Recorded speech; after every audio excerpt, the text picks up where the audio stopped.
cases. Does it up the costs of treatment in the field, or does it actually eventually reduce it because you're giving less drugs out? Yeah, so the cost fact, it's interesting. So people want a cost-effective intervention or a cost savings intervention.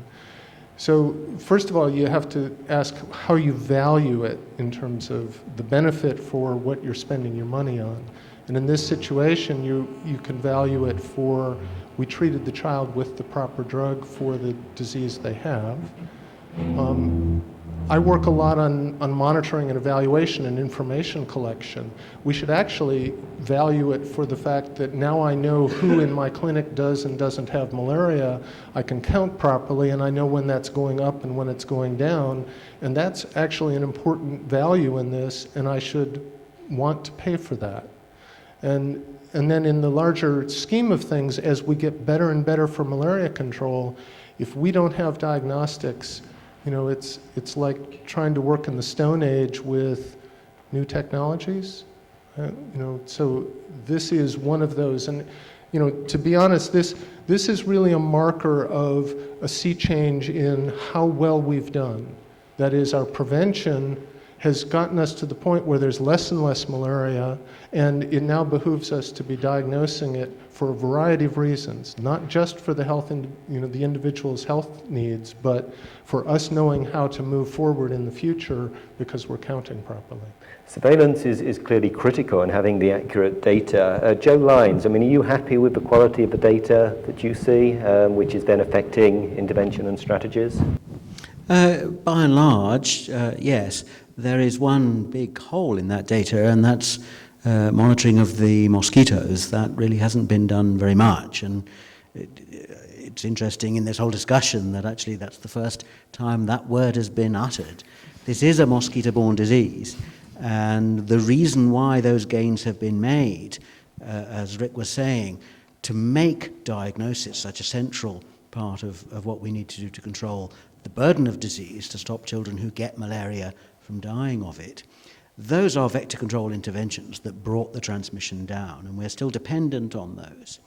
One of the things that we haven't been monitoring sufficiently well, surveillance has been lacking, is insecticide resistance. It's been spreading throughout Africa.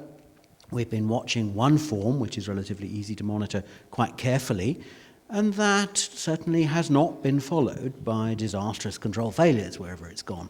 However, we are now realizing that there are other forms of resistance to pyrethroids. These are the insecticides that we depend on for use on the mosquito net. It's the only kind of insecticide safe enough for that at the moment. Okay, if James Kissier is still with us, I would like to go back and ask him, from what he's heard, does this tally with his experiences in Kenya, these issues raised about who is responsible for programs, the emphasis put on individual strategies?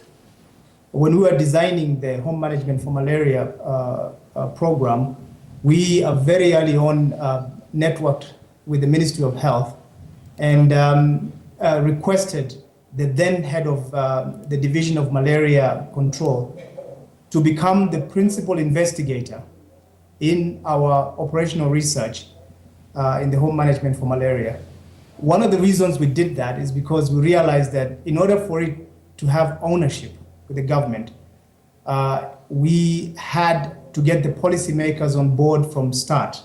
That way we can attempt at least to bridge the gap between policy research and policy making. We know that it is quite a political process, and once you get the policymakers in the ministry on board from start and brief them as you go on in every process, and in this particular case have the head of division of malaria involved, the ownership was so total in Kenya that we at Kenya Red Cross, who are actually central to this research and who sought the funding, are having problems getting documentation from government because government says, look, we own this. And I think in the end, the home management for malaria pilot project was not necessarily to get more funding for Kenya Red Cross, but it was to to have some policy influence so that in the long run, we can seriously talk about bringing this to scale. There are many areas with difficult access to health, here in Kenya. I mentioned that some families work up to 7 hours. And with this research, we were able to at least measure the health benefits. We were able to seriously look at the safety of the use of ACTs at the community level, and also look at the cost benefit for community rollout. George Jago, what causes you concern? Is it the thought of resistance to drugs that causes you sleepless nights? If one does the backwards-looking game and pretends you're looking at malaria control in 1960 or 1970 going forward, and then you jump forward 20 years and look at the challenges that malaria control efforts faced when spraying became ineffective or stopped being done, when drugs started to fail. I think the real, and I'm not a long-term career expert in malaria, but those people who've seen this do live a recurring nightmare. They do not want, once again, to face ineffective drugs, ineffective insecticides. So there is a long-term concern that complacency, a failure to invest for the next battles, which may be 8 or 10 years out, could leave us in 2020 feeling like deja vu. This is what we were looking at in the late 1980s and 1990s when we didn't have the tools we needed to take the battle to the final stage. Rick Steckerty, what concerns you in the sort of global fight against malaria?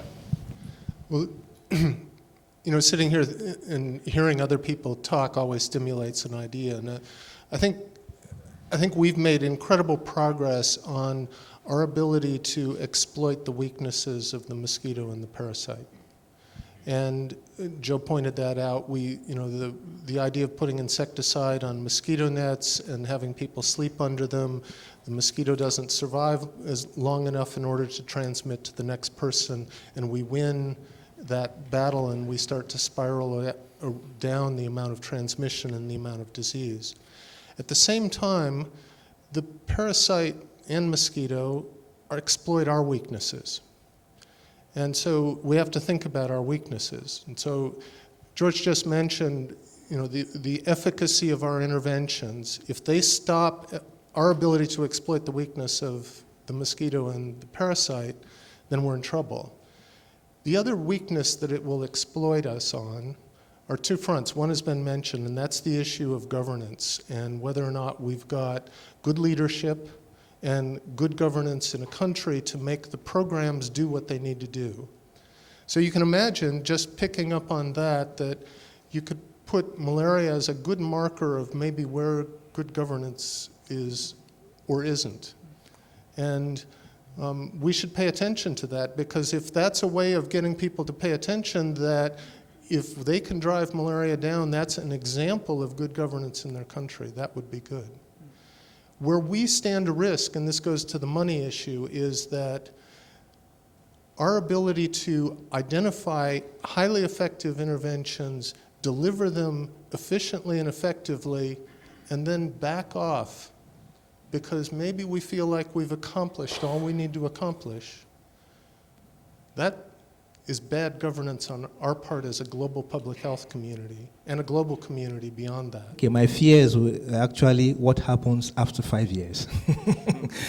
Because that's really the fears. What happens after 5 years? We'll set the goal 2010, 2015. What happens after 2015? Still going to be the donor fatigue? Are we going to be fatigued? Because malaria is, like Joe said, it's not a sprint. It's a marathon. You need both. You need to sprint to catch up on a marathon. And so that really worries me. And we are not, as of now, thinking that far ahead.